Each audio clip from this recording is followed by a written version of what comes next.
Yeah, the last video for page 51, you can see it's the same exercises as online.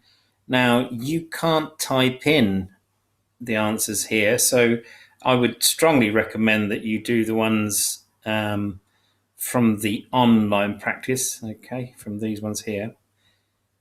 This is the second part, okay. Now, the first one of those three, as I said, it's exactly the same as here on page 51. So I will put up the answers to this, and then I'll just have a little chat about what's in the grammar section at the back. Okay.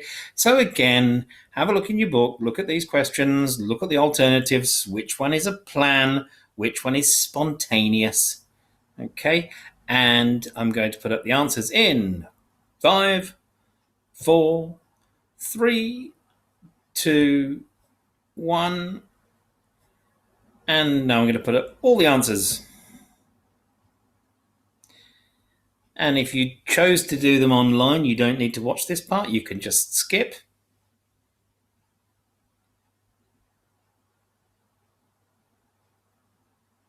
You can skip this part completely. You can do it online and it will correct itself. Or you can also, of course, listen to the recording that goes with it.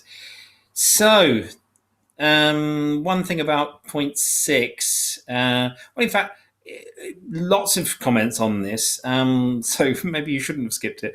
But yeah, I'm going to see my family as a plan. I'll see. We say that just generally, don't we? We'll see. We'll see what happens. Yeah. So you really don't know. You couldn't have planned it. Now, they discuss the possibility of using going to instead of will, or will instead of going to.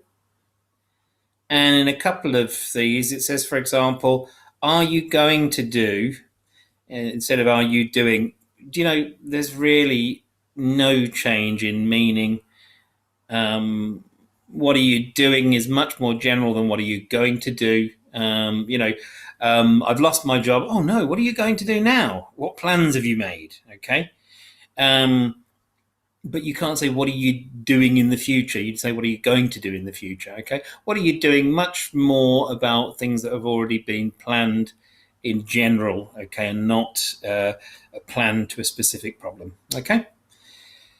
I'm giving is a fixed arrangement. You can say I'm going to give, which again sounds like somebody's point of view. And the timetable, it's possible to use all of these different things, just that we tend to say college opens, the college year begins in September and the college year ends in June, okay? So, because it happens every year. The film starts at 8. The football match begins at 3. All of those things, okay? Because they affect everybody. If I arrive at the football stadium at 3:05, so I'm 5 minutes late, the referee's not going to stand there looking at his watch saying, oh, good, Martin's here, now we can begin. They will begin without me. If you miss your plane, they will leave without you, okay? And let's just have a quick look at the back of the book again, down the bottom here, which we use will for predictions. I think most students learning English use will too much. Okay, it's a very, very typical thing. You know, people say, what time will you meet your friends instead of what time are you going to meet your friends? Or will you go to the cinema tonight instead of are you going to the cinema tonight? Don't forget, we don't use present simple for future plans at all. You can't say, I go to Paris this weekend, or what do you do tonight? In both cases, I'm going to Paris. What are you doing? Okay. The present continuous is very commonly used for future arrangements, but it must be something that you've planned to do. You can't say it's raining tomorrow. You have to say it's going to rain tomorrow. Okay. In other words, it's not an arrangement between two human beings. Okay. And again, we don't use present simple very much at all. I think I just warned you about that one.